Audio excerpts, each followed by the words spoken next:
প্রিয় শিক্ষার্থী বন্ধুগণ, আজকে আমরা শিখব তাজউহিদের 11টি প্রশ্নের উত্তর। 1 নং প্রশ্ন, হরকত কাকে বলে? হরকত কাকে বলে? উত্তর, এক জবর, এক জের ও এক পেশকে হরকত বলে। এক জবর, এক জের এবং এক পেশকে হরকত বলে। এই যে জবর, জের, পেশ, জবর, জের, পেশ, উপরে জবর, নিচে জের, উপরে পেশ, পেশটা উপরে ভাঁজ করা থাকে, দেখেন। 2 নং প্রশ্ন, হরকতের উচ্চারণ কি করে পড়তে হয়? হরকতের উচ্চারণ কি করতে হয়? উত্তর, তাড়াতাড়ি করে পড়তে হয়। অর্থাৎ কোনো হরফের সাথে যদি এই জবর হয়, জের হয়, পেশ হয়, তাহলে কি করতে হবে? তাড়াতাড়ি পড়তে। যেমন হামজা জবর আ, বা জবর বা, তা জবর তা, সা জবর সা, টান দেওয়া যাবে না। এজন্য বলা হয়েছে হরকতের উচ্চারণ তাড়াতাড়ি করে পড়তে হয়। 3 নং প্রশ্ন, হরকতের উচ্চারণে দেরি করলে কি হবে? হরকতের উচ্চারণ যদি আমরা টান দেই, ভুল করে টান দেই, তাহলে কি হবে? মদ হয়ে যাবে। যদি শুধু জবর থাকে আর যদি সেখানে আমরা টান দিয়ে পড়ি, তাহলে কি হবে? মদ হবে। কারণ মদ অর্থ কি? টেনে পড়া। অর্থ পরিবর্তন হয়ে যাবে। যদি আমরা যে জায়গায় টান নাই সেই জায়গায় টান দেই, তাহলে অর্থ পরিবর্তন হয়ে যাবে। আর অর্থ যদি পরিবর্তন হয়, এমনও পরিবর্তন তো হয়ে যেতে পারে, মানে আপনার আল্লাহর সাথে শিরিক হয়ে যেতে পারে। আল্লাহর সাথে কি হইতে পারে? শিরিক হয়ে যেতে পারে, শুধু একটা টান দেওয়ার কারণে। তাহলে অবশ্যই আপনাদেরকে সহি শুদ্ধ করে শিখতে হবে। আলিফ কখন হামজা হয়? আলিফ হরফ কখন হামজা হয়? আলিফে জবর, জের, পেশ, জজম হলে।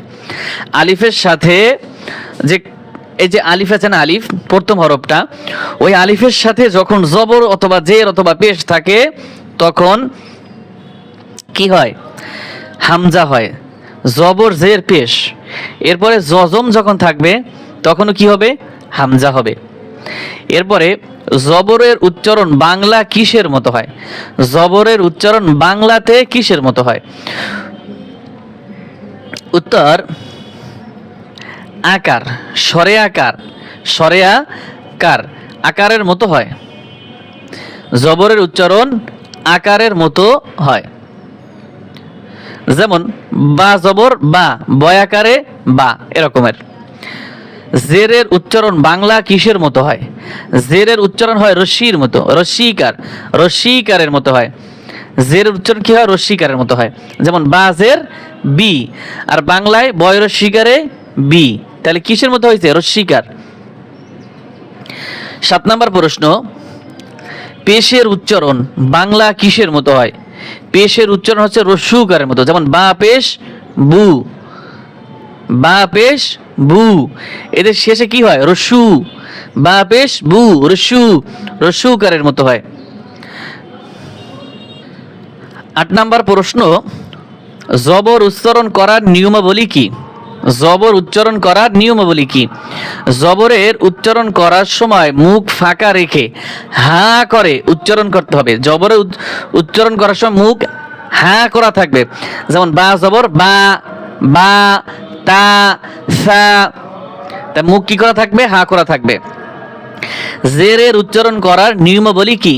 তা জেরের উচ্চারণ করার সময় কি নিয়ম?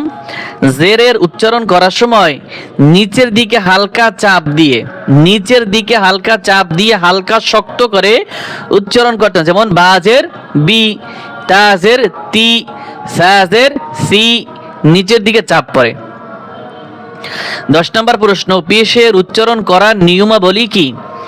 উত্তর, পেশের উচ্চারণ করার সময় 2 ঠোঁট গোল করতে হবে। 2 ঠোঁট গোল করতে হবে, হালকা শক্ত করে উচ্চারণ করতে হবে। যেমন বা পেশ বু, তা পেশ তু, সা পেশ সু, মুখ গোল হবে, মুখ গোল করবেন। শেষ প্রশ্ন, 11 নম্বর প্রশ্ন, কুরআন মাজিদে ব্যবহৃত 11টি চিহ্ন কি কি?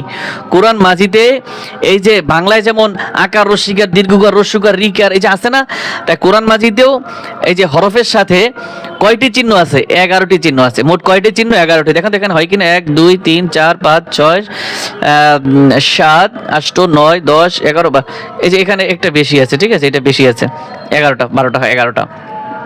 জবর জের পেশ, জবর জের পেশ, দুই জবর, দুই জবর, আবার দুই জের, এটা নাই, এটা থাকার কথা, দুই জবর দুই জের দুই পেশ, এটা মানে ভুল হয়েছে এখানে, বুঝছেন? দুই জবর দুই জের দুই পেশ, তাহলে 12টাই হবে সম্ভবত, আমার মনে আছে, আমি অন্য একটা বইতে মনে হয় 11টা পড়ছিলাম, তাহলে 12টাই হবে। এরপর খারা জবর খারাজের উল্টো পেশ, এরপরে জজম তাসদিদ, জজম তাসদিদ, এই হচ্ছে মোট কয়টা চিহ্ন? 11টা। জবর জের পেশ, দুই জবর দুই জের দুই পেশ, খারা জবর খারাজের উল্টো পেশ, জজম তাসদিদ, এই 11টা চিহ্ন দিয়েই কোরআনুল কারীম বানান করা শিখতে হয়। তাহলে এগুলো শেখা আপনার আমার জন্য খুবই গুরুত্বপূর্ণ বিষয়। তাই আমি আশা করি যারা একদমই কোরআন পড়তে পারেন না অথবা সহি শুদ্ধ হয় না, তারা যদি আমাদের এই কোর্সের ভিডিওগুলো দেখেন, সম্ভবত 1 থেকে 1.5 মাসের মতো লাগবে। আশা করি আপনি 1-1.5 মাস পরে কোরআনুল কারীমের যে কোনো জায়গা থেকে আপনি নিজে নিজে বানান করে সহি শুদ্ধ করে পড়তে পারবেন।